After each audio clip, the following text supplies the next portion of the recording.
Understanding the phrase, have the wind up.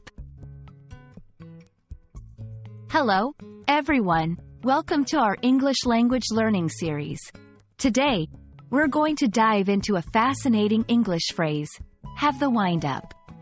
This phrase might sound a bit strange at first, but it's a colorful part of the English language. Let's explore what it means and how you can use it in everyday conversation. Have the wind up is an idiomatic expression in English. It means to feel nervous or anxious, often about something that is going to happen. Think of it like feeling a gust of wind that makes you shiver. That sudden, uneasy feeling. It's commonly used in both British and American English. The phrase, have the wind up, is believed to have nautical origins. In the past, sailors would feel anxious when the wind was strong, as it could lead to dangerous sailing conditions. Over time, this phrase evolved to describe a feeling of anxiety or nervousness in general situations, not just at sea.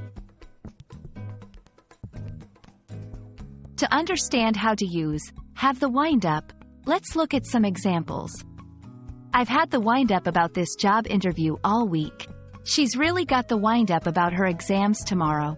They had the wind up about the storm warnings. Notice how the phrase is used to express concern or anxiety about upcoming events. It's also helpful to know some synonyms for have the wind up. These include being on edge, feeling jittery, being nervous. Knowing these can help you vary your language and better understand similar expressions when you hear them.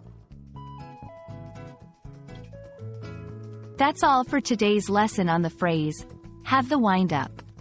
I hope this video has helped you understand and feel more confident using this interesting expression in English. Remember, learning idiomatic expressions is a great way to sound more like a native speaker. Keep practicing, and see you in the next video.